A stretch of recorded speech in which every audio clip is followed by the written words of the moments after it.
We're back.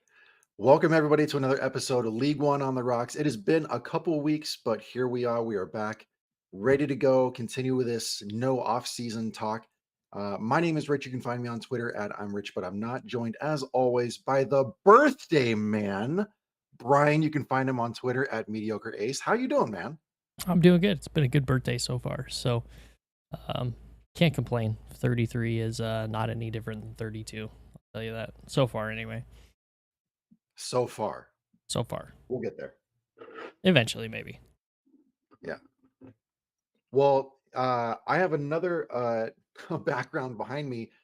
You guys have seen me in the player housing in the past, but I moved into a new apartment today. It doesn't have internet, so I'm in the office today, and I was given special permission by one of the other people in the front office, Connor Martin, who does all the digital work for Tormenta. This is the 2022 signed roster. That's the flight crews rally towel. So special shout out to Connor for letting me sit in his spot and got a little Ah, very nice. Bolt. Yeah. Gotta love Bolt. Yep. You probably like Bolt a little bit less after receiving a pie to the face on the Tormenta TikTok. A little bit less. Yeah.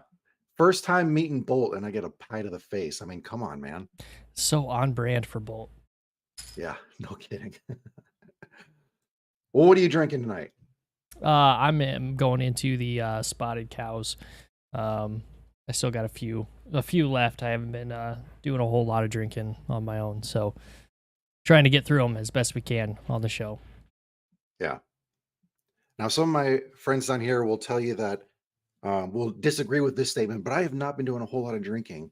I don't want any of my friends down here telling me otherwise. I have been riding that caffeine wave while I'm in the office, though. Um, Man, it is crazy, but more caffeine the better.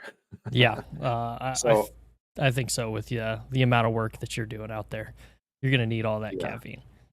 yeah. I don't have any alcohol with me tonight. I have the Dr. Pepper here in the Yeti. Yeah, There you go. but we have an awesome show for everybody tonight. We're going to be going through some preseason talk. We have a lot to get through, so we're just going to dive right in. Now, a lot of clubs have been having preseason matches. They've been having signings. They've been having merch deals. They're having all kinds of announcements. They're having town halls. There's a ton of stuff happening in League One. So, I mean, we got to get right to this. Which club do you want to talk about first? I mean, let's go ahead and let's talk about Central Valley Fuego. Um, Cool. I mean, uh, I, earlier today, preface this, I guess. Earlier today, they did have a match. They played Bellevue Athletic FC. Um, so at halftime, the score was 2-0 to the League One Central Valley Fuego. This one ended 6-0.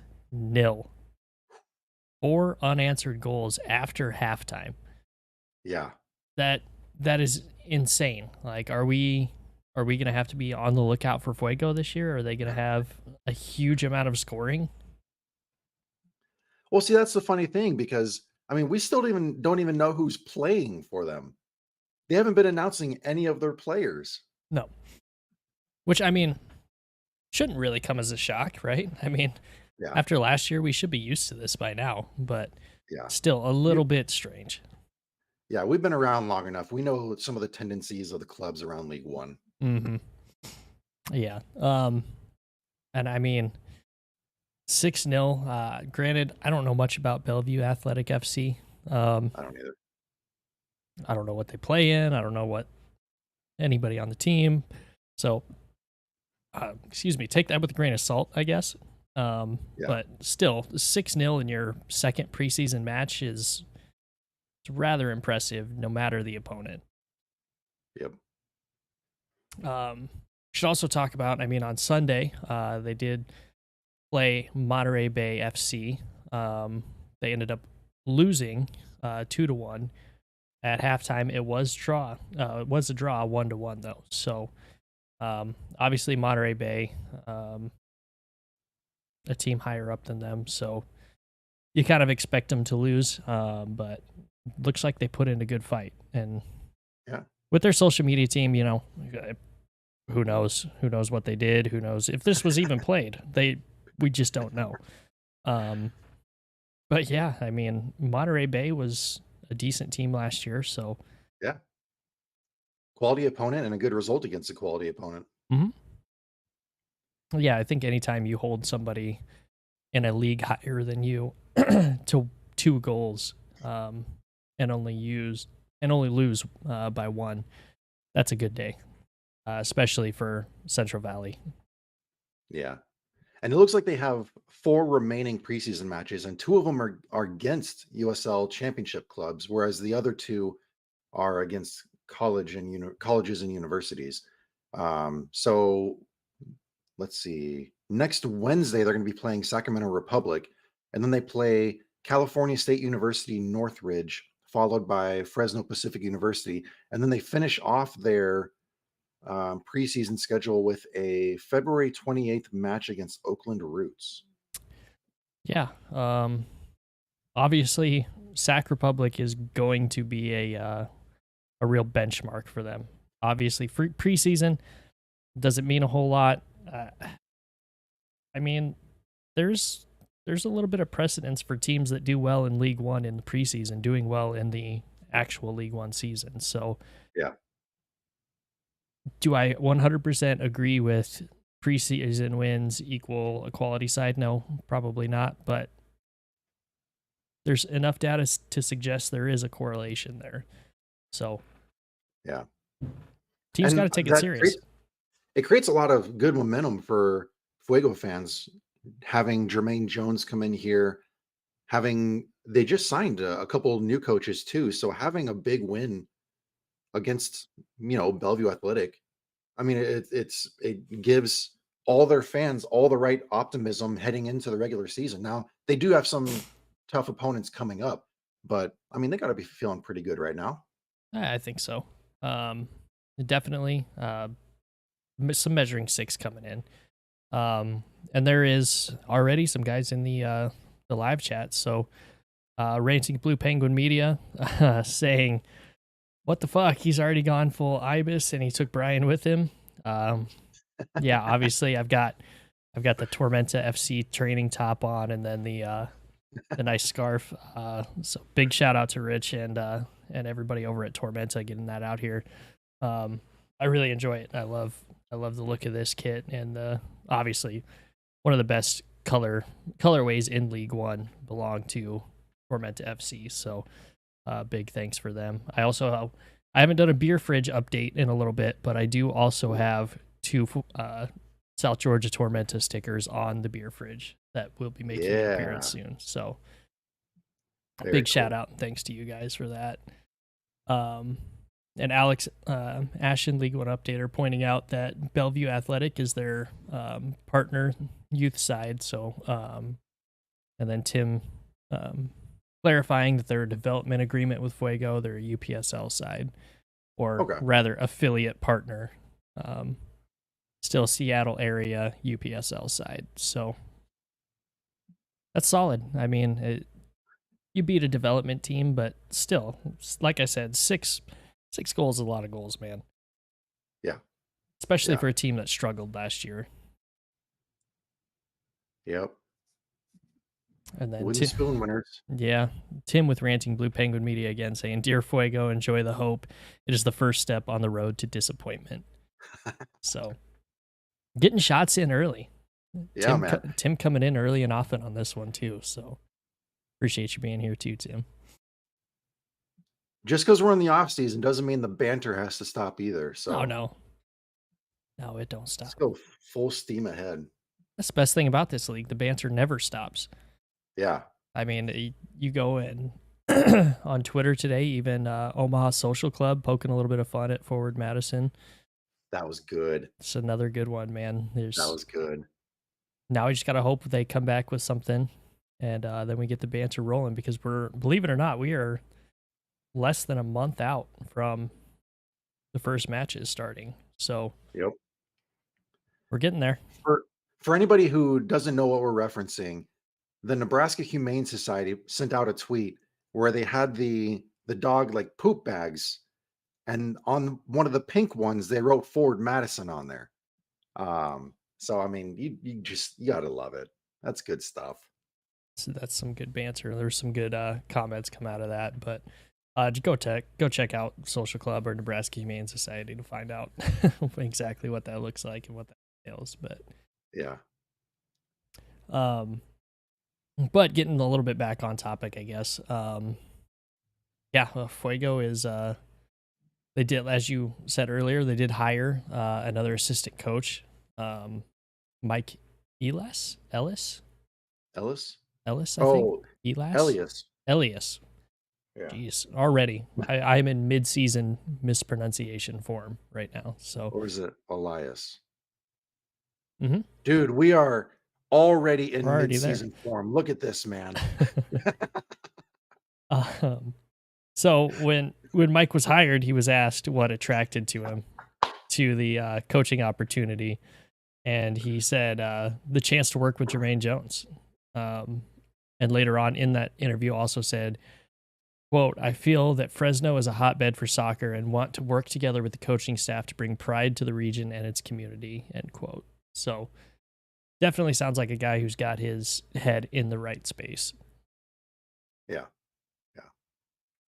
I mean, you look at League One, it is all about growing the community around these teams, and community is a huge aspect of it. So, good on him for realizing that, and obviously, working with Jermaine Jones is probably a dream come true for a lot of coaches out there. So, Yeah. And speaking on that whole sense of building the community, they are actually doing a really cool event there in Fresno on March 6th at 6:30 p.m. Pacific Standard Time. They're going to be having an exclusive coaches only town hall with head coach Jermaine Jones. So they're inviting youth coaches, high school coaches, club coaches, college coaches, all to come in. And the aim for this whole town hall is to foster dialogue, share insights, and address important matters within the Central Valley coaching community. I mean, it sounds like a valuable experience. I have to also believe that there is a bit of an edge in recruiting here because just what 2 weeks ago, 2.5 weeks ago, uh, the club announced the opening of applications for the positions of academy head coach and academy assistant coach. So while there's going to be some good quality head coaching discussions from Jermaine Jones and his technical staff, you have to believe there's also going to be a sense of, you know, recruiting happening that night too. mhm. Yeah, there has to be. I mean, it is such a cool thing that they're doing, especially with Jermaine Jones. There's going to be so much to talk about, but um, I mean, this seems like an absolute win. I know Fuego in the past has had some issues with supporters and stuff like that. So, I mean, hopefully they'll win some of them back, and we see more fans at their matches because that is one fan base that I feel like would be really really good if they had the numbers they should have. Yeah. Yeah. And this will go a long way. I mean, transparency and accessibility to coaches goes a long way for teams and fans. Yeah. And you have to believe that having Jermaine Jones not only on the technical staff, on the sideline there with Fuego, is a draw for fans into the stadium, but he's also a huge draw in the community. For this town hall, that's going to be a big event for anybody at any level to come listen to him, his experiences, his advice. And I mean, there's obviously, like we just mentioned, a recruiting aspect, but there's also just the ability to do some networking while you're there too. Maybe find a future job in another club or a college while you're there. Hmm. Definitely. So it all builds and grows to that sense of building soccer in Fresno. And when we were talking about that assistant coach that was just hired, he was talking about how he thinks that Fresno is a hotbed for soccer. So the fact that he is excited to try to tap into that hotbed, while also working with Jermaine Jones. I mean, it's just an awesome combination for his individual career, but also the community at large. Yeah, definitely. And man, going to the live chats, man, people are ruthless on Fuego. It it is a very active live chat tonight. I like to I see it, love you guys. guys tonight, man. This is awesome. Yeah, you got CJ coming in saying the best Valentine's Day fundraiser idea ever, referring um, to the Humane Society. Yeah, Um, you got Michael coming in saying the Las Vegas Lights have now announced more players than the Fuego. I mean, that's it's good. true. It's true. Uh, Tim with Ranting Blue Penguin Media. At this rate, I think Santa Barbara has announced more players than Fuego. Man, just absolutely ruthless. Maybe not totally wrong, but geez. Man, you guys are awesome tonight. I love you guys. This is so funny. Then we got Yogi coming in. Anybody who doesn't know, Yogi has a line that he uses on Walk In 90, and I'm not gonna try to do the line like he does. So I'm just gonna say he says his catchphrase, and then also wants to give a shout out to Rich, who is truly club media now. So giving Thanks, Rich a Yogi. nice shout out. Sorry, Yogi, I'm not gonna try to do it. I can't do it justice. Leave it to the master. All right, let's see. Who do you want to do next? Oh, let's go. Let's just go right down the line here and go with Charlotte Independence. Cool. So Looks like they had a yeah, strong outing against Atlanta United too. That was what was it, Sunday or something like that? February 10th would have been Saturday, Saturday. Okay. Friday, Saturday, one of the two. They got a penalty kick from Miguel Ibarra, so they were able to tie it up. I Mm-hmm. mean, playing Atlanta United too. I mean, that's a quality opponent too. They have some crazy competition coming up here pretty soon though, because on the 17th they play at Charleston Battery.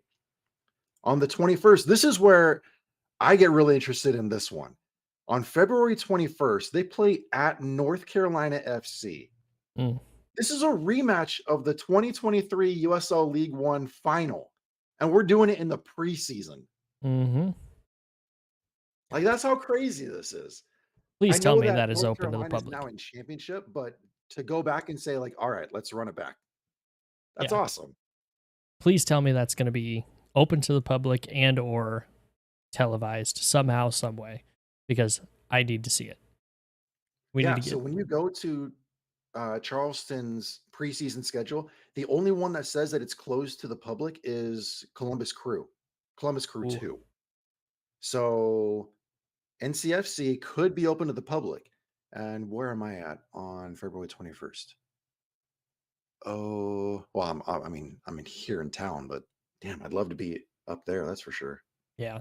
We need It's a Wednesday. we need some boots on the ground out there, and Yeah. somebody get a live stream going. Ebony Yeah, there you go. Ebony, hook us up. or Thackham. Yeah, yeah. We got Anybody. some fans. We can get them out there. Are we putting the word out to all the fans? We need a favor. Yeah. Even an Instagram live, that'll work. That'll work just fine. Makes me Okay. it makes me think back to when Gary was at what was that New England Revolution and the feed went down. So he was doing like the live Instagram feed Yeah. using his phone. Mm-hmm. That was what 2020 or was that 21? That was the first season. I think that was even the Yeah, so that was first. 20. I think that was the first match. Yeah, I remember it was super early, Yeah.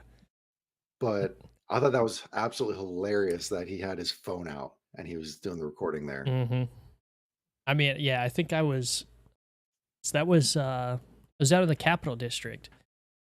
That was like one of Parliament's get-togethers down there, and it was in 2020 because I know we still had COVID going on, so we all stayed far apart. But Oh, I do remember. Um, Tim and Rancing Blue Penguin Media. If we go film the NCFC Charlotte match, can we get beer poured on us too? I'm gonna leave that up to you. I mean, beer showers don't always have to be done by other people. If you want to take a beer shower, you can go right ahead and do. It's true. Hey, speaking of well, media, but this is a stretch and a branch off here. Did you see that video that Charlotte posted of Nick Spielman calling season ticket holders? Oh, I haven't seen it yet. They posted it like a week or two ago, maybe. But he was calling season ticket holders, basically, talking about how excited he was to have them back in the stands and getting the season started and everything. But he got me thinking, like, how cool would it be as a fan, like a season ticket holder, to get a call from one of the players on the team? Mm-hmm. I That thought would, that was a yeah, really cool idea from them. yeah, definitely. Um, it's always cool when you get to see players or talk to players because I know at the Union Omaha jersey reveal they had a few players there, and my wife went up and asked if she knew who for an autograph because my son's favorite player. So he was gracious enough to say, "Oh yeah, absolutely," and signed it. And they sat and chatted for a minute or two, and then she came back over. So always cool when you get to see and talk to players. So He was all the more willing to sign the jersey that you bought because it was the new Who jersey. I did, yes, Yeah. I did buy the keeper jersey. It was between the the Tormenta training top and the new Union Omaha keeper kit, but um I wore the keeper kit yesterday to be perfectly honest, so Yeah. I decided to go with the Tormenta top today. Either way, those are beautiful jerseys. Like They I they I are nice. love them. They are nice. It was cool to see the purple make a comeback. I think on our podcast account, my first reaction to the new keeper kit was just purple in all caps with like 17 exclamation points. So Nice. I can't wait to get my hands on one of those jerseys. there's gonna be a ton of really great jerseys. I think this season. Which actually, if I do remember correctly, we have a question about that. Ooh, Let's see. Yeah. One of the questions in one of the questions that we have is which club's kit launch are you looking forward to the most? I mean, personally, being a Union Omaha fan, that the yeah, kit that I was looking forward to is already launched. So, yeah. um, yeah. Besides that, though, Forward Madison. I mean, Yeah, they always come out with really cool stuff. yeah. Spokane, we've already seen what theirs look like. Also, very cool. Very simple, but I very cool. love the Spokane idea with the QR code on the front. That's another good Love one. it. Love it. Mm-hmm. They killed it with that idea. Is a good one. Yeah, Sleeper pick for me. I guess not even really a sleeper because I think everybody kind of already knows what Richmond has been teasing and what they're talking about. I just yeah, can't wait for it to actually happen, and then the Richmond fans to be have all of this excitement and talk that they've had about getting a red kit, and then it happens. So happy for them if that happens. yeah. I'll throw out I'm excited for, and this is a bit I'm going with a rivalry here. I'm going with um the bourbon barrel here. So Lexington, Yeah. with the amount of hype that they've been generating with their roster, you gotta imagine that their front office is panicking trying to match that with Mm-hmm. their jersey design. So I'm really excited to see what they come out with, especially because you know that everyone's gonna be excited for Lexington to come to town so they can see them play. But then you want to add to that excitement by seeing what they're gonna wear when they come to play too. Mm-hmm. Um, and then I'll throw it over to One Knox as well. Um, because I love last year's sunset kit. Yeah. And so with a creative idea like that, I want to see what they throw out again this season. Hmm. Yeah, they've got a colorway that really sets them up for some cool sunset vibes like that. So Yeah. I like it. But I mean, you can't go wrong with picking Ford Madison. I mean, they always do awesome stuff. Yeah, they do. They've got quite a few creative minds up there that have been killing it. So, Yeah. Alex Ashton, going back to for back to our conversation about getting calls from players. Richmond used to do that as well. Matt Bolduc called me, and I thought it was the coolest thing ever. Yeah, I mean, I completely agree with that. See? It's got to be cool, Yeah. man. Yeah. And then Tim with Ranting Blue Penguin Media saying, I think a year or two ago we got a personalized Christmas card from the Union Omaha front office. And actually, funny you should say that. You guys can't see. I don't have my wall posted, but on the floating shelves next to me, I have the Union Omaha personalized Happy Holidays Yeah. card. So um, I'll maybe throw that up on Twitter. My little wall, little knickknack stuff. So. I can honestly say I don't remember receiving that. Who signed it? Was Oh, it front office? let's see. I can't. Yeah, all the front office members, That's cool. and it was That's after. cool. It just had to have been either 2021 or 2022 because on here it has 21 USL League One champions as well. So, Nice.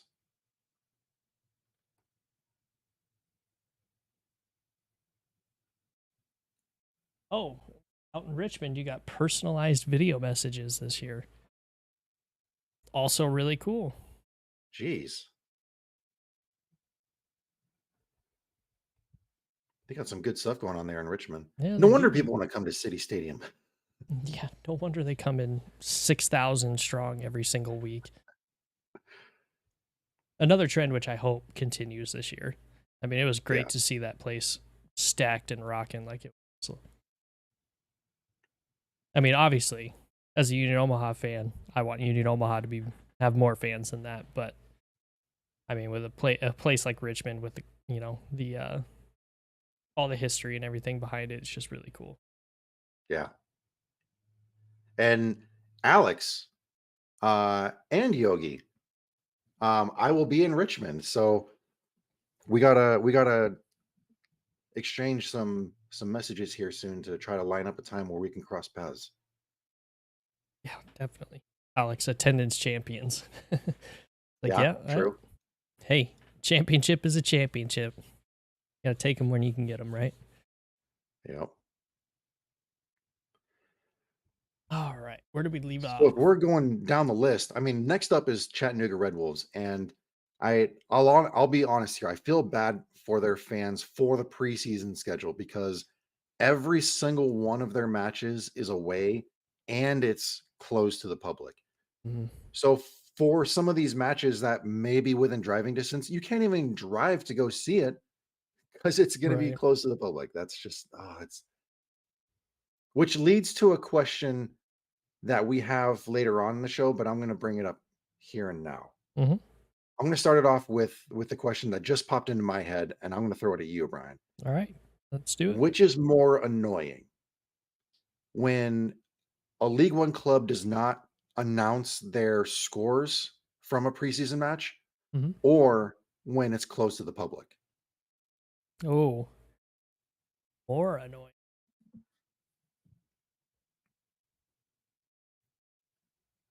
I gotta say when they don't announce their score, Yeah, because if it's open to the public, you'll go and you'll be able to know the score, right? yeah, But if it's closed to the public and they don't announce it, it's like, well, what are we doing here?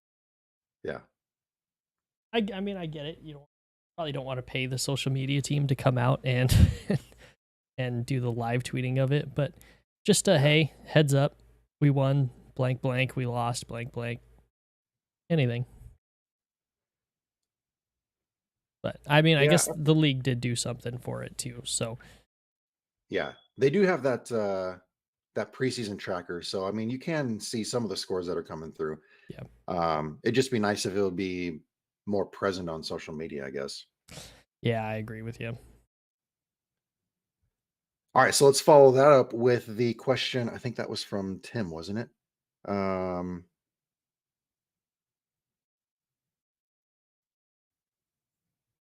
oh, it was from John, actually. It was John Hunt.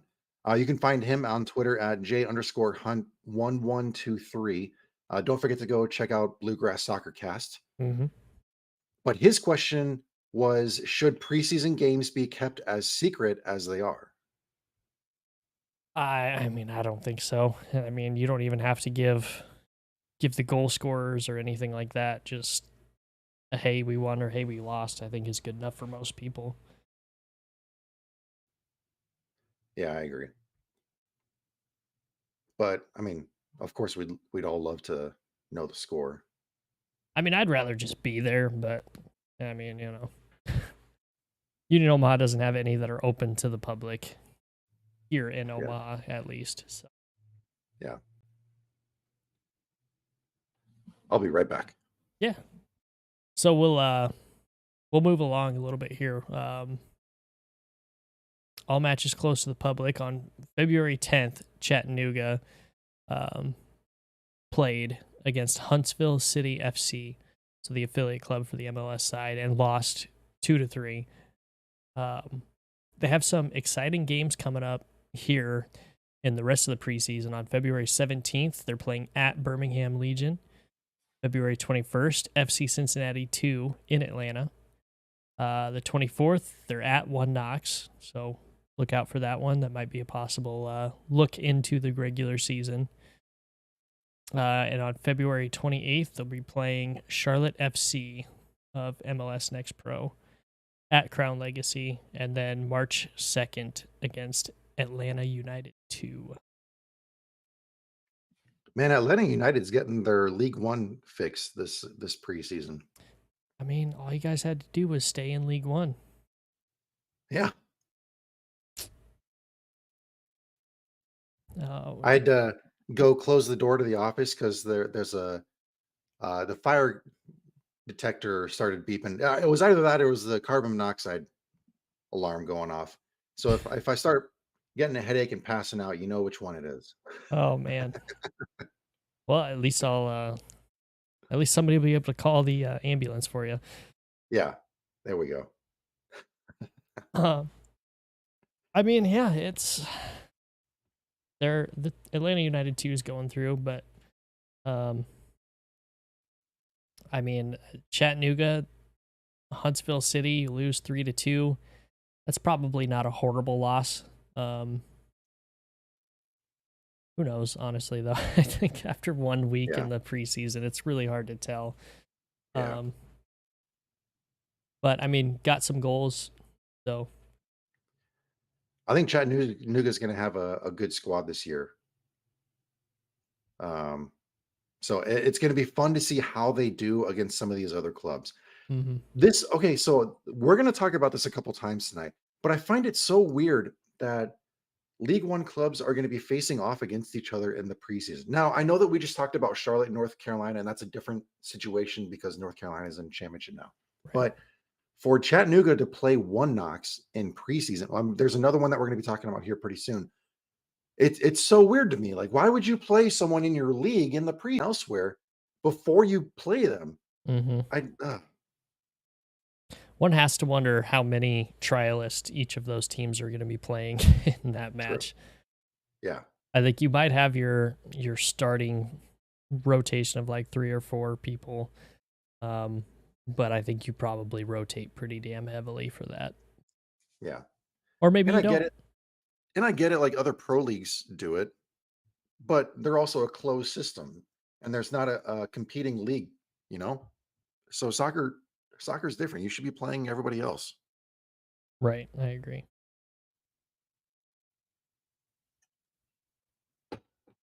Oops, sorry about All right. So Chattanooga has a Valentine's Day package, and I want to get your opinion on which one you think is better.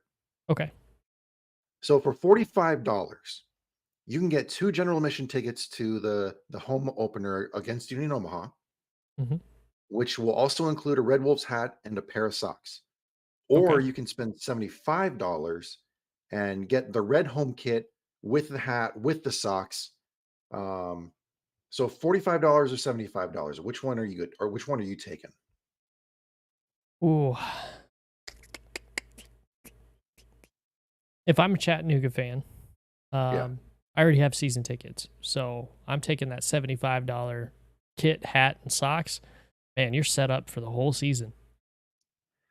See, I was thinking the 45 because Really? if I'm a Chattanooga fan, yes, I most likely already have season tickets. But at the same time, I probably already have that jersey too. True. So I get more bang for my buck if I can go to the general admission. Who's Chattanooga's kit sponsor? Ooh, I don't remember off the top of my head. yeah, let me Because that tells you how much of a value that $75 is, right? So if you're sitting on somebody like Nike where their kits are 100 and some dollars a piece, maybe it's a little bit better for $75. I mean, granted, it is last year's kit, but yeah, Adidas. Adidas. So Yeah. you're 75, you're probably pretty comparable to what you would buy that kit for anyway. So you're essentially you're buying a kit and getting a hat and socks for free. That's not too bad, in my opinion. Yeah. Depends on the quality of the socks, I gotta say. I am True. pretty hard on my socks. When I get socks for Christmas, it's awesome because I burn through them so quickly. Yeah. Yeah, those annual memes of guys with their holy underwear and holy socks. Mm-hmm. Like, just hold on for 2 more weeks. It's almost Christmas, you know? That's totally you. One of my favorites. It is, and I'll open it and be like, yes, this is exactly what I wanted. Perfect. We got Luke Martin also in the chat saying Tormenta's preseason matches are all open as well, I believe. Yes, That's sir. that's the way to do it right there. You just open them up, you get a very like limited concessions list, popcorn, hot Yep. dogs, cheap stuff. You just go buy the value pack of $1 hot dogs and throw them in a crock pot, get a couple hundred of them, get a big popcorn machine. That right there, $4 or $5 a Yeah. pop, Boom. easy. Yeah. That's really cool though that all of Tormentas are open to the public. Yeah, so this weekend we go to Huntsville, Alabama. So we play Chattanooga FC on Friday and then Huntsville City on Sunday. But then after that, all the preseason matches are at home and they're all open to the public. Very nice. Yeah.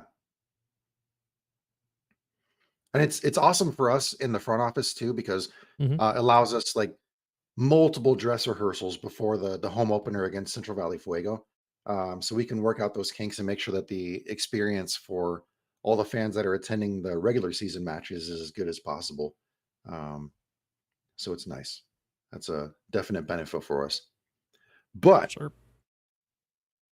another club who looks like they're playing all their matches away is Ford Madison, Yeah, I believe away to Rob said Minnesota that. Yeah. United. What's that? Yeah, I believe Rob said that on the roundtable that we did with winners and losers. Oh, nice. Yeah, so they're away to Minnesota United, away to Chicago Fire 2, away to Indy 11, away to St. Louis City 2. Man, Hmm. I have a conspiracy theory on their match against Indy 11. Okay, let's hear it. It's on March 1st, and they play at 1 p.m. Conspiracy. I'm throwing it out there. They're trying to jinx Ford Madison from the get-go. Oh yeah, that's And fine. I wonder how how likely it was that Ford Madison didn't see through that and like, "Oh yeah, we can play on March 1st at 1 p.m. We have nothing going on that day. Let's do it." Yeah, sure. Why not? Drew them right into the trap. Yeah. That's him saying UO's last year's kit is currently $50 by itself. $75 for that hat and socks probably save you the price of the socks. Yeah, Union Yeah. Omaha's hats are not cheap. I will say that as a guy who has over 100 hats sitting in my closet, um, they're not cheap, and I don't love that. That's why you can see my hat back here has seen quite a bit of wear and tear. That's why it's browning from the sweat. Just too It looks expensive. good though.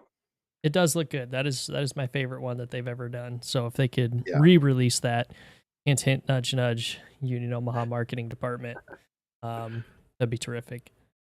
And Alex making a very good point, saying, talking about Forward Madison being away for all of their matches because it's cold as shit in Madison this time in the year, and they don't have a good indoor facility. They're still Very, doing their polar plunges up there. very good point. We're sitting in here in Omaha in the like 50s and close to 60 degrees at points this week, so it's feeling like spring here. And I'm sure Which Rich spring are down you in there. though?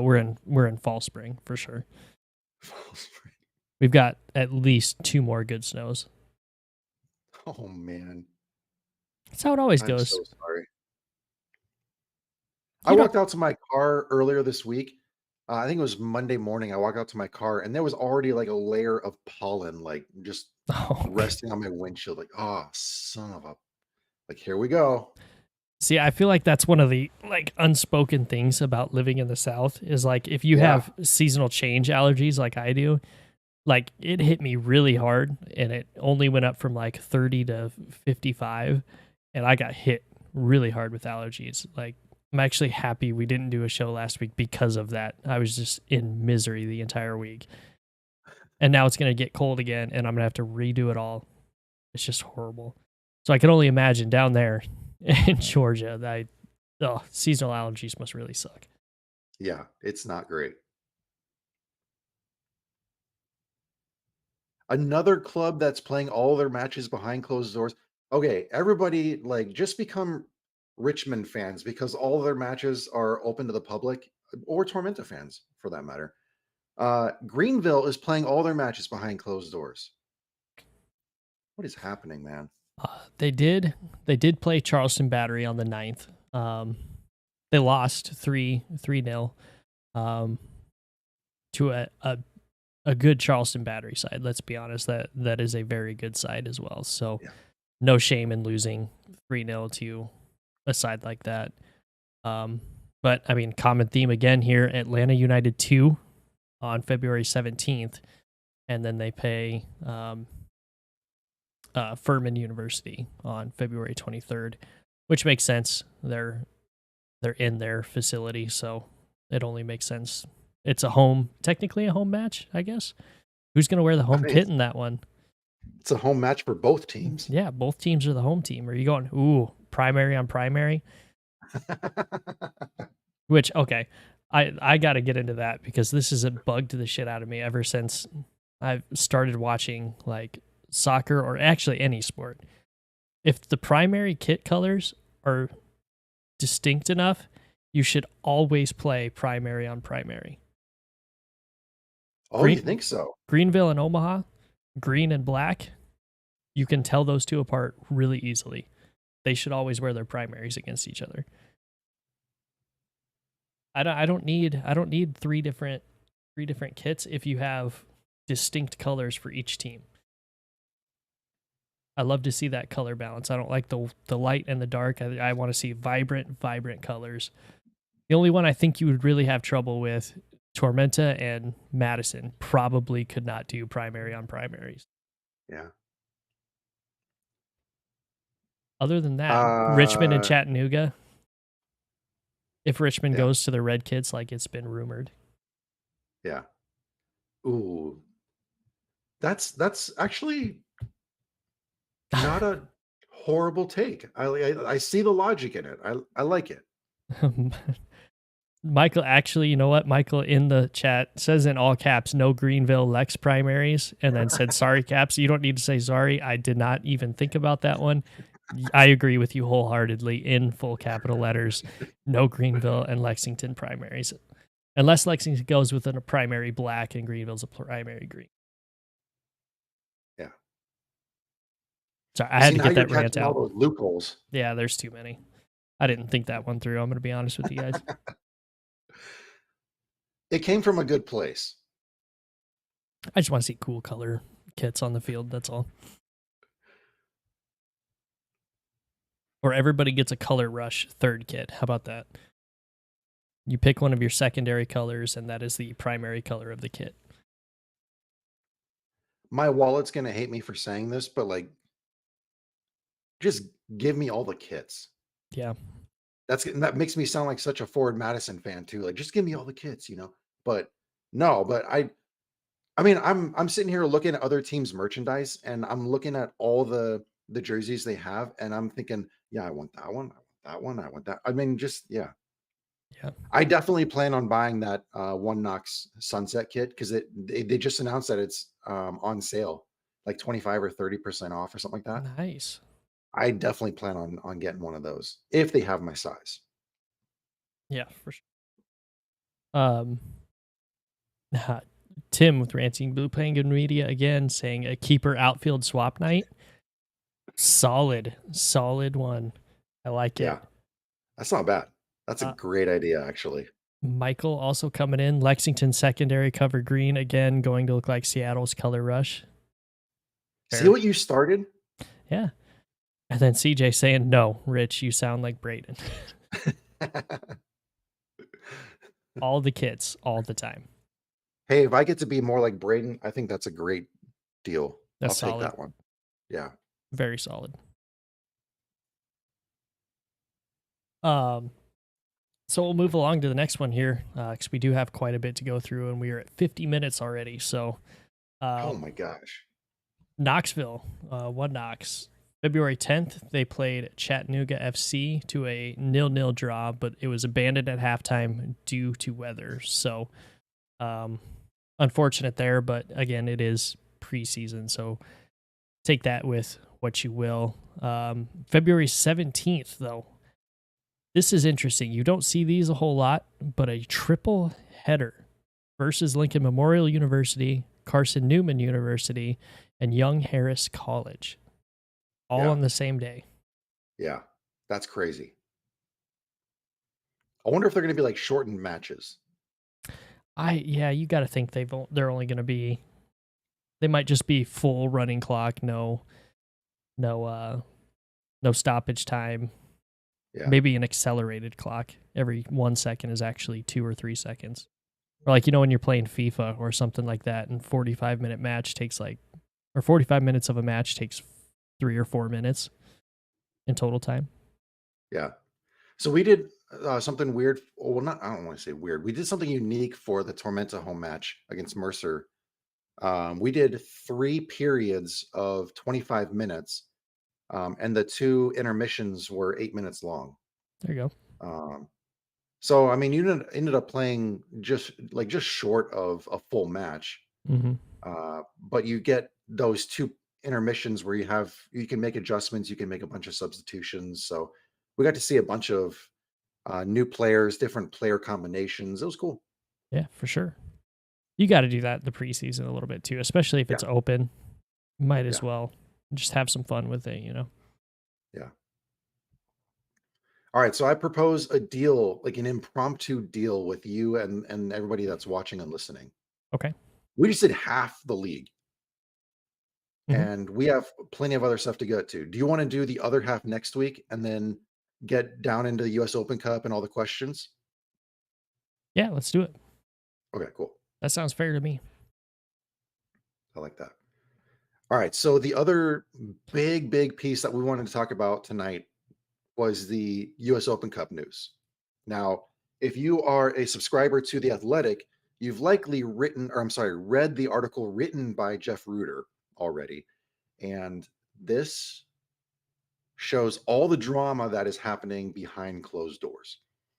So if you don't remember, let's catch up on some of previous events leading up to here now.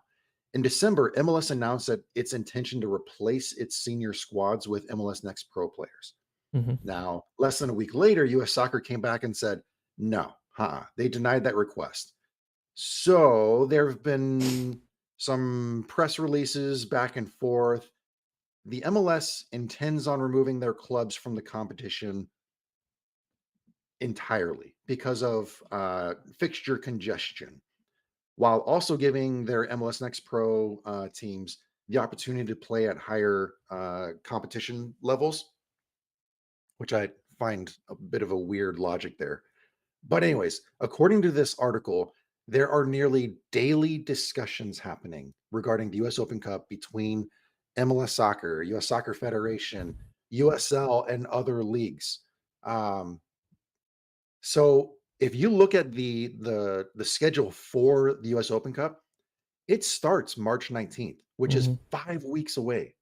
We haven't even done a draw for the first round. We don't even know who is all playing in the Open Cup. And we have all of this chaos happening. Thanks, Nisa. So now let's dive into some of the proposals for the Open Cup that MLS is trying to submit to the Soccer Federation.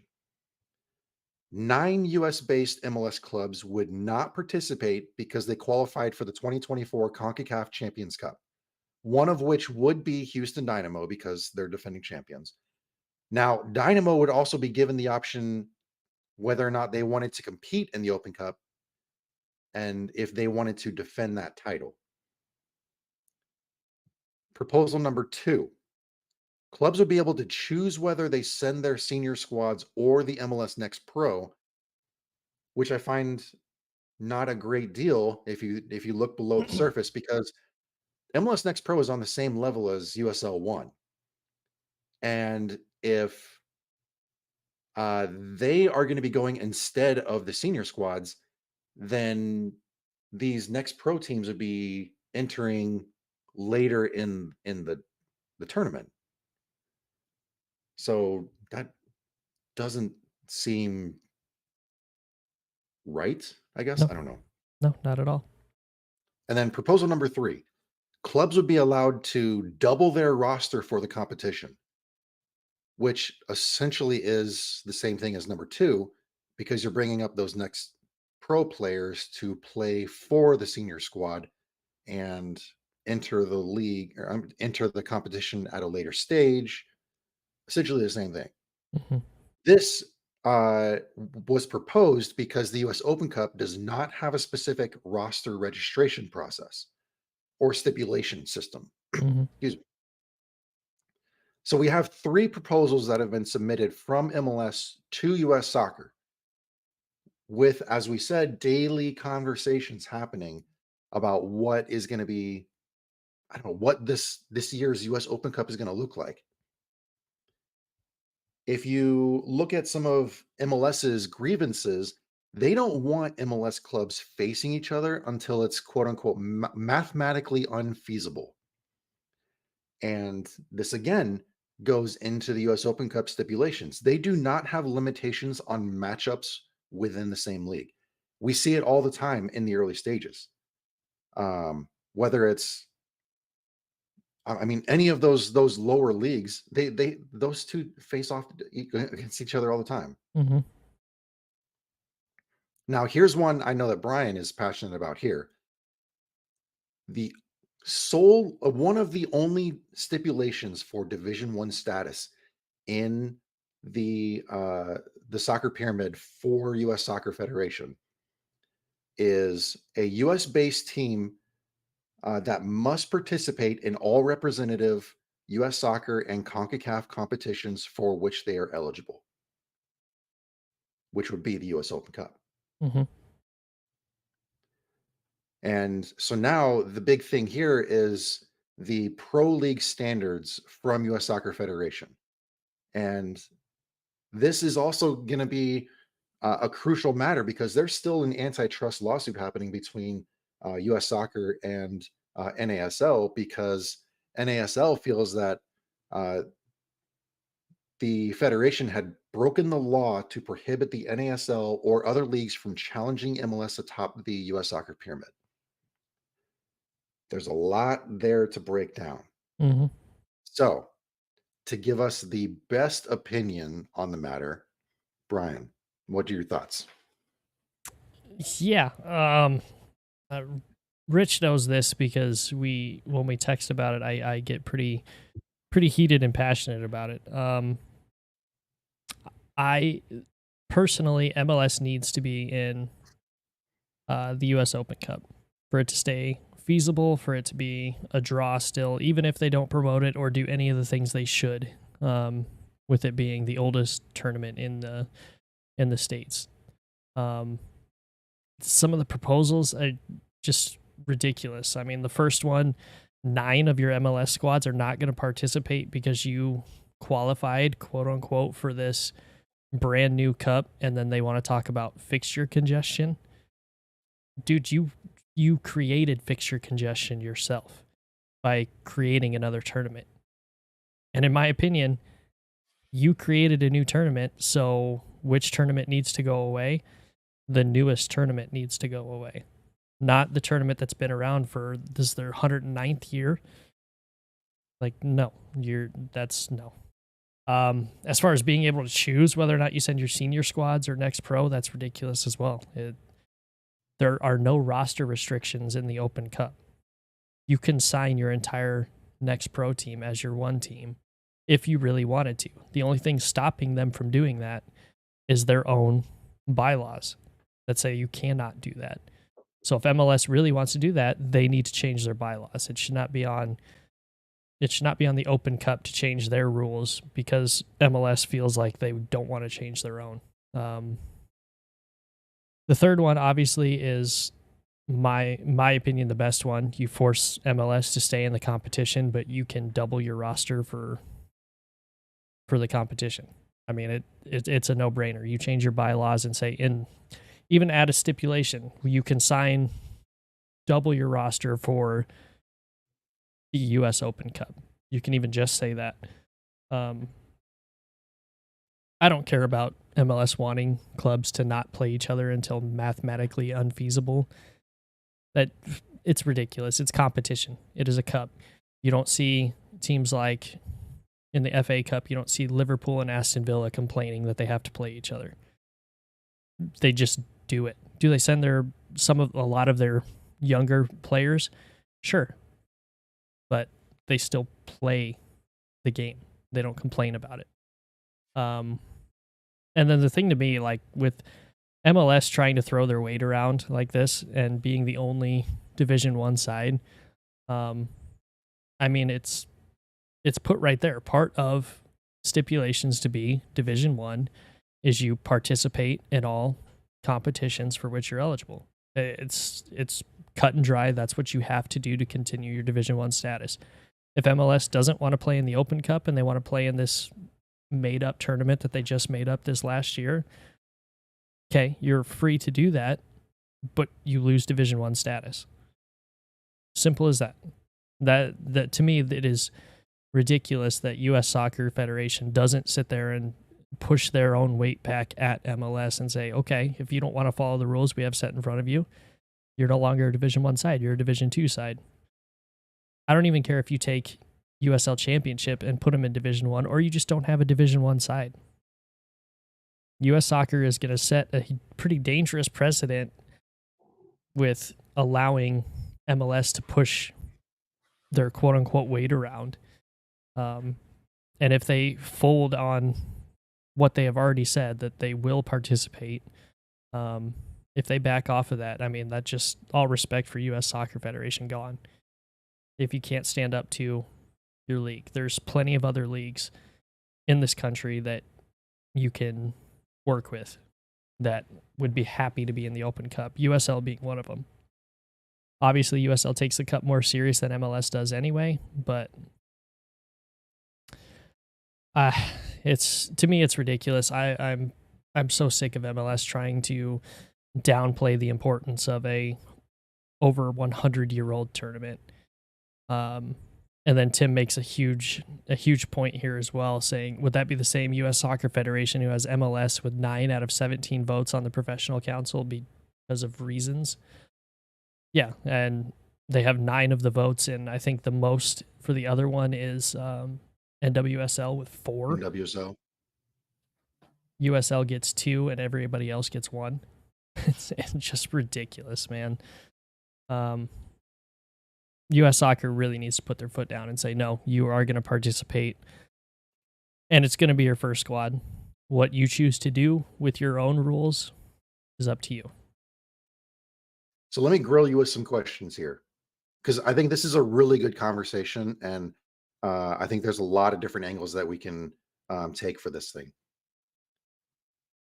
Do you think U.S. soccer will properly stand up to MLS? No. No, I completely expect U.S. soccer to completely fold to them and say whatever Mm. you want. It'll probably be Um, the the first option. They're probably going to say those 9 teams don't have to participate. okay, so with that said, there's obviously going to be a new look to the Open Cup this year. Mhm. What do you think happens to the prize money? The winner gets 300,000, the runner-up gets 100,000. What do you think happens to the CONCACAF Champions League slot? What do you think happens to, I mean, what happens to all of these things Mhm. that you can win along the way? Yeah, I mean, there's so many dominoes that is the worst part about this is they're going to have to completely rethink everything about the competition. I think money wise, they'll probably stay the same because MLS doesn't market the Open Cup anyway. There's only a handful of teams in MLS that care about the Open Cup, um, and care enough to. I know one sitting right behind me puts it on their wall of champions, so they care enough about it to put it up in their stadium and say, yeah, we won this competition. Then they should be forced to play in the competition you claim to actually support. So, I mean, Kansas City's a bad example because they actually do show out for the vast majority of their Open Cup matches. But, um, yeah, I don't think the money will go anywhere because they don't market it as it is. I think that it's already pretty solid in what it makes in the lower leagues and stuff like that. So, um, it's just yeah, Okay, the so Champions League spot is a big one, and yeah. I think MLS is stupid to not take this competition seriously because there is a pretty prestigious spot on the line. So if you think the money is not going to go away, I don't think so. but if there's less MLS teams in the tournament, there's most likely going to be less of a draw to watch the Open Cup. There's going to be less corporate sponsors. So let's say for instance that money does go away. Mhm. Do you think that has any bearing on other clubs from other leagues whether they sign up and compete in the Open Cup? Yeah, I think that's probably a pretty good. I think a lot of lower league sides, as far as um, USL 2 and below, so like the amateur, semi pro teams, will probably still stay in it because you get a chance to prove yourself against professional teams, even if it is in front of 3,000 fans in Omaha and a semi pro team comes in and beats Omaha. To them, that's still a huge deal. Just like if when Omaha beat MLS sides, didn't really matter that much to MLS sides. Huge thing for Union Omaha. Um, so I think those teams will probably stay in it. You might see a few teams in the third division say, I can't justify the travel, because that is a huge, huge thing for all of these teams. I mean, especially somebody like Central Valley Fuego or Northern Colorado or even Spokane now. I mean, those all have MLS sides in, but if those are next to them, but if they don't have MLS sides in the tournament anymore, now you're playing essentially USL Championship or USL 1 teams exclusively. So you're just adding that travel money and that schedule congestion against teams you already play anyway. So whether or not they find that worth it, I mean, I think that's an individual team basis. I don't know what individual teams draw for Open Cup. Um, just speaking from personal experience, I think Omaha probably does it still. Um, I think teams like Sac Republic probably still does because they draw 10,000 fans no matter what they do. They could be playing a friendly against under sevens and they would still draw 10,000 fans. So Richmond obviously is another one. They'll draw 6,000 regardless. So there's a few spots of teams in there that will probably still play no matter what. But I think you're right on that. There's going to be some teams that decide it's just not worth it for them. Okay, so let's expand on that idea too. You and I have both been adamant about the fact that MLS teams should have to travel to championship clubs, to League One clubs, um, in those early stages when they start entering into the tournament.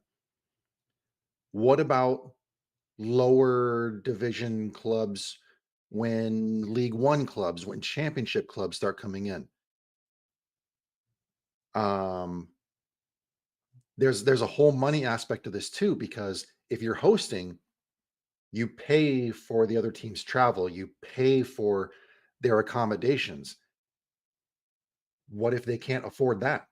What if they're stuck in that purgatory where they can't afford to to bring the other club into their town, yet they also can't afford the travel to their opponent?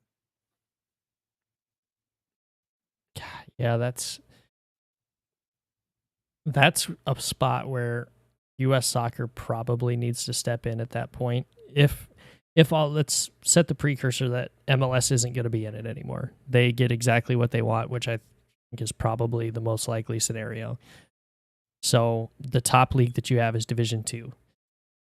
If your amateur side cannot host cannot host because of the money aspect, or cannot host because they don't want to, but also can't travel, U.S. Soccer should be able to front those costs.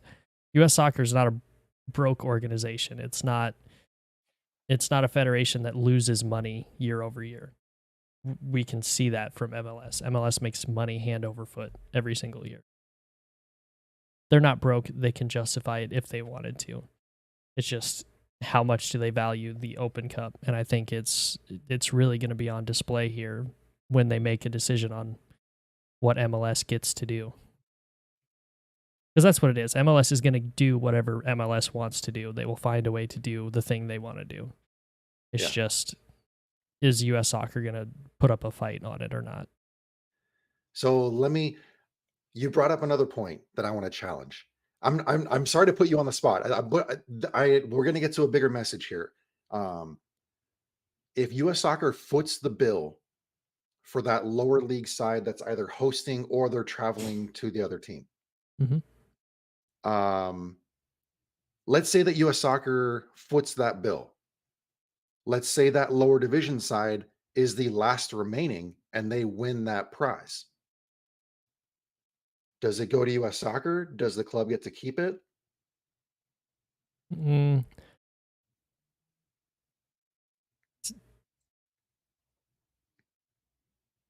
Are you asking me what I think should happen or what I think will happen? Let's do both. What should happen, they should keep the prize money, and U.S. Soccer just foots the bill.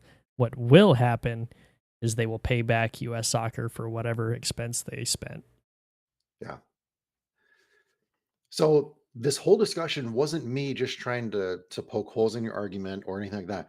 The whole point of this entire discussion was these are the types of ramifications that we are facing as US soccer fans because one league is trying to do what they want to do. I mean, like you were talking, there's just so many dominoes at play here. As soon as one falls, all the rest of these are going to start falling too. That decision alone from MLS affects everybody, and it's not just from one certain aspect. There are so many different angles that we just explored here and now, and whatever happens, this is going to be an incredibly interesting Open Cup because I think we can both agree this is not going to be the same Open Cup that we've watched in previous years. No, and it's unfortunate with what's happened in the past, even 2 years, Three- 2 years. Yeah, the past 2 years. I mean, you have lower division sides taking it to MLS sides. I mean, you look at Northern Colorado, you look at Union Omaha, you look at Sac Republic, I mean, the amount of teams, lower division sides that have beaten MLS opponents as of late, I think is the biggest thing that really spurred MLS into, okay, well, we don't want to play in your tournament anymore. And then they cite random bullshit things like schedule congestion when they made their own tournament. Like, it just, it, to me, it's just so, MLS is so taking my ball and going home with this. It, like, I don't get my way, so I want my ball back. I'm out. It's like, That's the perfect visual imagery right there. it's ridiculous. And Tim All making a right, good so point here too, saying not a good look with the new broadcast partner this year. CBS is going to wonder what the hell they bought if the MLS leaves. Buggers yep, off is what he said. yep. Yeah. I mean, I think CBS is probably well aware of what's going on. I think they're probably as roped into this as we are, because money is on the line. They're probably in those meetings a lot more than we are. But Well, here's another question. Do you think part of the media deal was that MLS would take on this other tournament? ooh, I think probably right. I mean, there's probably a higher media package that they stand to gain from viewership with Yeah. this new tournament. Yeah, I mean, it's that's another one. It just gets so deep. You bring up one thing and then you get 6 other directions you can go. And it's so frustrating because the answer is so simple. Do what you've done for 109 years. Yeah, Like, I don't get it. yeah, yep. All right, well, let's jump into some of the questions that we had submitted by all of you wonderful fans out there. We have some fun ones. Um, I don't know if anybody took the USL League One preseason fan vote, but they do have it on their website. It asks questions like who had the best off season, who's the best to visit in League One, who has the best supporters for welcoming traveling fans. We already talked about the kit launch, and then it starts talking about some of the superlatives like who's going to be League One Player of the Year, all that kind of stuff. Who's going to win the Player Shield? Who's going to win the final? Um, let's jump into a couple of those. Okay. Who do you think had the best offseason? Oh, Lexington. Yeah, I yeah, mean, that's an that easy is, one. I think that is the easiest question I will field on this podcast this season. Who had the Yeah, best off season? Probably the team that bought $1 million worth of players. Like, yeah. Next. All right, next question. Best club to visit in League One. So I don't think you've been to an away league. Okay.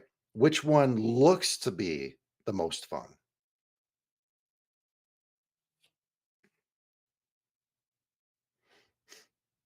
um, in no particular order, Tormenta, Richmond, Chattanooga, and Madison. Ooh, that's a good grouping. That's a good grouping. Okay. I haven't been to Greenville, so I can't speak to. I haven't been anywhere, so I can't speak to any team. But just as far as fan support inside the stadium, um, stadiums being built, stuff like that. Yeah, those are the 4 I'd go with. Yeah. That's a solid grouping. I like it. Um, which club supporters are the most welcoming to traveling fans? I don't know. Now, once again, I got no basis on this one either, but but um, this gives us a prime opportunity to highlight the fact that if there are any fans that are visiting Omaha, they can come tailgate with you. yeah, I'll be right there in the parking lot. And all you got to do, because this will be coming with me on every single one, is look for our Yeah. lovely logo, and it will be out in the parking lot with me every single match day. Yeah, and I can attest to the fact that hanging out with Brian and his brother like during tailgates before the gates open. It's a great time. So yeah, get over there. They're right across from a bunch of other tailgates. There's games, there's music going, there's food, there's drinks. I mean, Hmm. he's got a prime like location for his tailgate.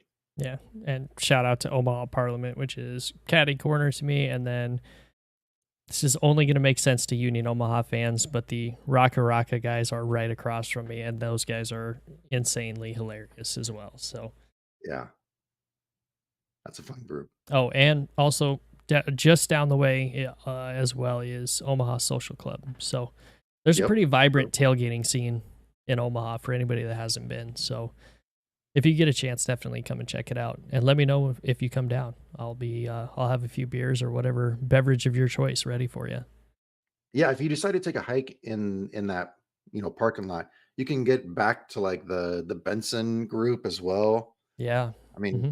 there's a whole bunch of groups that you can go visit. They're a So, little bit further down. They were smart and sat in the shade. So yeah. Yeah. that's smart. Sometimes we have dinosaurs. Very true, Tim. Yep. That's That's true. Yeah. late in the season. Don't go up to the dinosaur. I learned this one the hard way. After Omaha won the title in 21, I had said on Twitter that I was going to climb said dinosaur if we won the match. And as soon as we got outside, I walked over to take a picture in front of it to be funny. And I had security walking towards me the second I started walking towards it. So I would not have climbed the dinosaur.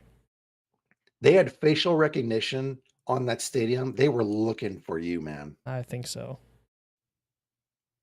I don't think it helped that I had two beers in my coat pocket and two beers in my hands at the same time. But Well, true. All right, we got another question from John Hunt. Once again, you can find him on Twitter at J_Hunt1123. Another shout out to Bluegrass Soccer Cast. Brian, mm-hmm. because it's your birthday, favorite childhood birthday, your gift or birthday memory? Ooh. We're gonna get personal here. Um, man, there's a lot. There's a lot of toys, stuff like that. I remember getting. Um, but I think my biggest memory from when I was a kid. This would have been 2007, I believe. I don't know. I have the shirt upstairs, but um, my first concert I ever went and saw was Van Halen with my parents and my brother, and I liked it so much that they decided to extend their tour and they came to Omaha, and that's what I asked for Christmas that year, and I got tickets to go see Van Halen a second time. Um, so shout out to my parents for giving me a good taste in music. So yeah, I believe that was '07. I'd have to find the shirt. I still got it, but um, probably that one, and then to come full circle, actually, this year, I was looking. If anybody follows my Twitter, you'll know that I got really upset that I couldn't buy Sleep Token tickets because they got all bought by bots. And so my parents this year bought me tickets to go see them over at Iowa too. So coming full circle, a lot of concert tickets, stuff like that. But I'm sure like Xbox or soccer balls or stuff like that. I mean, tons of stuff. My parents went all out on my birthday, so Nice. they're all good memories. Hey, if you're ever looking for a concert recommendation, talk to Alex Ashton. That dude goes to concerts left and right, man. Mm-hmm. So he's got some solid music choices in there. Oh, for sure. For sure. I love scrolling through his social media. I'm just like, wow, another concert. That guy must be the guy that you want to party with. Oh yeah. And I hope he's watching right now so he knows that we're saying it. Well, if he's not watching live, he'll definitely catch it later. Yeah. All right, so we got some questions from Tim over at Ranting Blue Penguin. You can find him on Twitter at RB Penguin Media. Definitely check out rbpenguinmedia.com because he has some interviews and some stories. and some more stuff coming out here pretty soon. So you're going to get some good stuff from him too. Yep. First question, because he has some follow-up questions.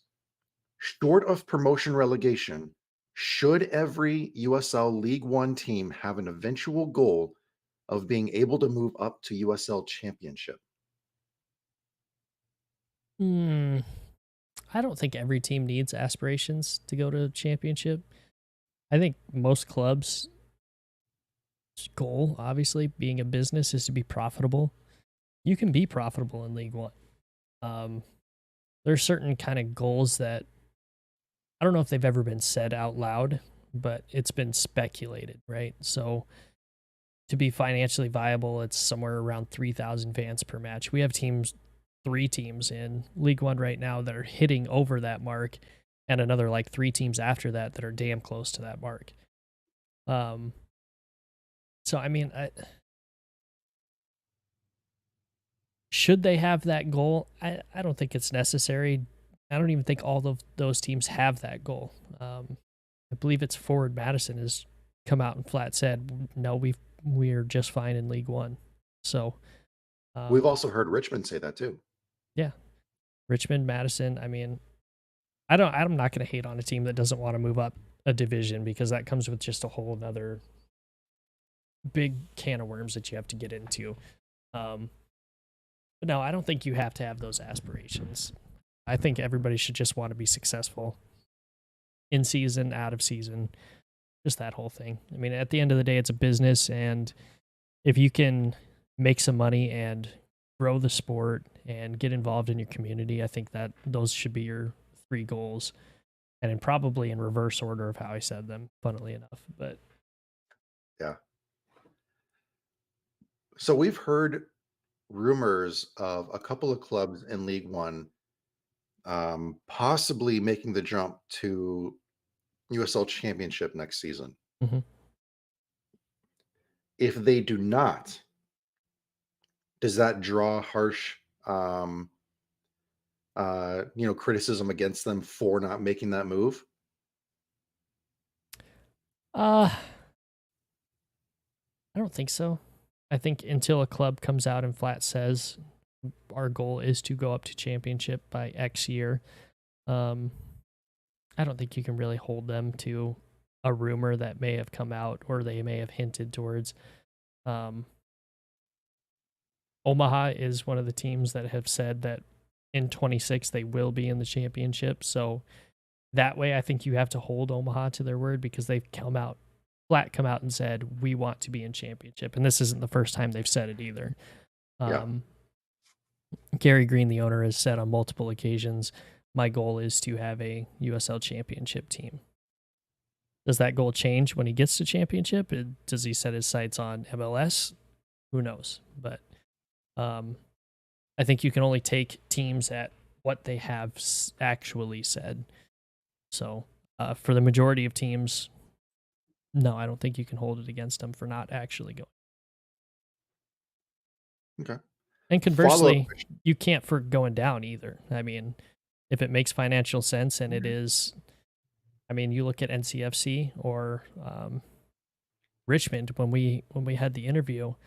Um, he had said that if they did not drop down from championship to League One, they would have folded. Yeah. So if it's a life and death matter, I don't think you can really fault a team for wanting to stay around and dropping a division. Yeah. And when we saw Charlotte drop down to League One, we saw Tucson drop down to League Mhm. Two. It's all about whatever allows your club to continue to operate. Yeah.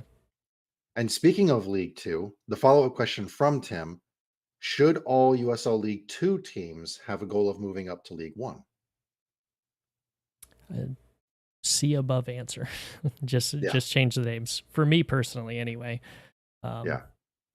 if again, and I'll reiterate it too. If you can do good in your community with a USL 2 team or an amateur team or anything, and you can grow your community and grow your sport, that should be your number one priority. And then obviously making money because the team can't function without money. But the other two should be taken care of first and foremost. Damn, that was a good answer. Frame that and put it in a museum. All right. Michael in the live chat really quick says, as a Lexington fan, I would like to stay in League One longer than we are rumored to be. Yeah, Lexington, one of those teams that are rumored to be going up to championship. Yeah. Yeah, we want Lexington to stay in League One too. To be honest, I kind of want Union Omaha too as well, but Oh. granted, I'll trust me, I'll take championship too. I'm going to follow the Well, team wherever they go. It doesn't matter where they yeah, go. So yeah, they could drop down to an amateur side, and I would still be season ticket holder, sitting at every match. But yeah. I will say this: if we're applying this same thought process to Premier League, I know that they have, promotion relegation. I will say that when Aston Villa was playing in the Championship, those were the most stressful seasons that I have had watching as a fan, because watching the Championship play is an entirely different beast from mhm, Premier League. Um, so I mean, those were the most fun, but at the same time, most stressful seasons as an Aston Villa fan. mhm. And obviously, I wanted them to be in the Premier League, but there's a sick side of me that was enjoying that torture week in and week out, watching them play in the Championship. Yeah. I mean, we have to remember too, though. There's financial incentive for teams coming up from championship to the Premier League. Yeah, You get a stipend when you go up, so you can yeah, do stadium improvements or whatever else you need to do. So yep, until USL can implement such stipend, I don't think there's much reason for these teams to want to move up. It's not on yeah, sporting merit right now. It's how much money is in your wallet. So yeah. All right, we only have a couple more questions. Follow up to the follow up from Tim. Besides Omaha, which current USL League One city would Brian prefer to be stuck in on his birthday? No, it's current League One. current League One. Yeah, you can't point to that Tucson Uh, shirt already. man, It was a good answer. It was a I good would answer. We'll love give you that. I would love to be in Tucson. Um, Yeah, Current League One team. What city would I prefer to be stuck in on my birthday? everyone's on the edge of their seat.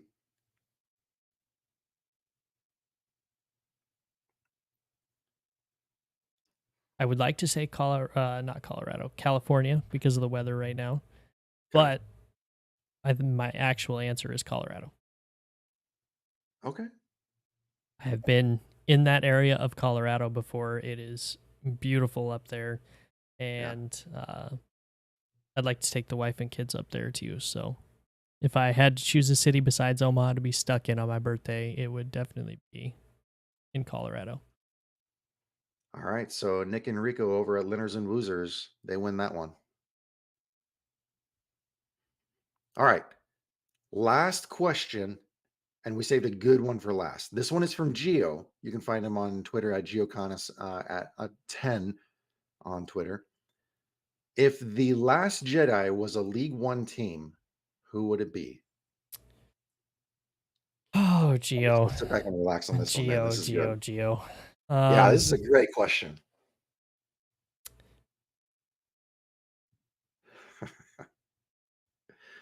So I'm gonna add the context here while I'm thinking of my answer.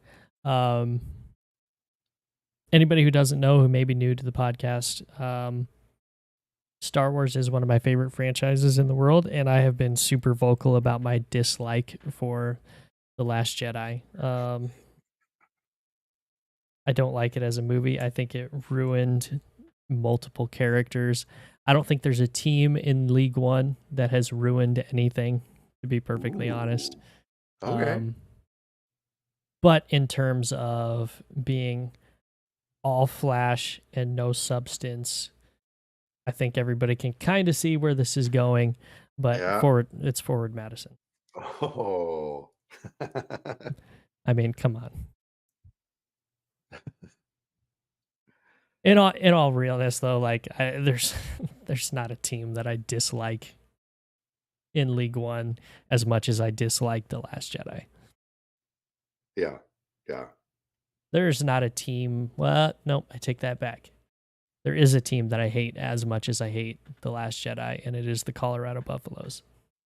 Okay. Yeah. Good answer. Good answer. So, yeah, yeah. Forward Madison, all flash, no substance, just like The Last Jedi. Nice. All right. In the live chat, Allison was jumping in because she was going to campaign for Spokane, but Colorado can be acceptable. So she's on your side. I And haven't then been to Michael Spokane, jumping. so Yeah, I want to go to Spokane sometime. I really, really want to go. yeah, it looks good. Hopefully, I can make that happen so Benji and I can hang out. Yeah, there you go. And if you are not familiar with Benji, go watch the Spokane Soccer Show Yep. because he does a phenomenal job with that podcast. Hmm. Yeah, follow him on social media. They have some fun, entertaining videos. They do good interviews over there. It's yeah, they do a great job over there. I'll be excited to tune in more and get their kind of thoughts on the rest of the league when the season actually starts. Yep. Um, And then Michael coming in here saying, shout out to Brooklyn for fielding a Super League team for the inaugural season. Yes, that is awesome. That is incredible news for Super League to get the Division One status so they can compete with NWSL and they can get the highest talent, the best like caliber players for women's soccer. It's going to be such a fun league to watch, and I'm so excited for it. Yeah, it's gonna be really good. I can't wait to see everything falling into place. It seems, and it'll be really interesting to see if this sets a precedent that there can be more than one Division One side in the United States.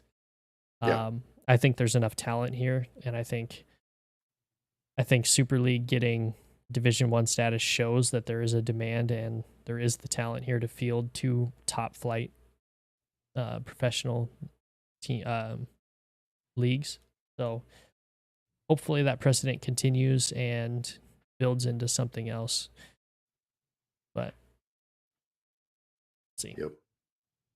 But yeah, definitely Oh, huge we got shout out to Brooklyn, man. That's yeah, huge. yeah.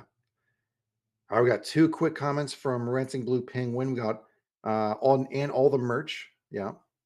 Yeah, Talking about that the Last Jedi. previous shout out. And then he also said Spokane is beautiful, especially in spring or fall. I mean, I haven't ever been there, but I would say if you're in the Pacific Northwest, those are prime seasons Oh, to for enjoy it, sure. the scenery. So yeah, that would be a beautiful time to be there. All right, looks like we don't have any more questions in there. So that is another episode of League One on the Rocks. We will be back next week where we'll take a look at the remaining six clubs and their preseason results, a little bit of chatter, and then we will continue talking about League One news, signings, results, any sort of club news, any sort of Open Cup news that may be trickling in there as well. So this no off-season mentality that we've been carrying through these past few months has been a ton of fun because the chaos never stops. I mean, it's League One. So tune in next week for another episode of League One on the Rocks. My name is Rich. That is Brian. We will see you next time. Thanks, guys.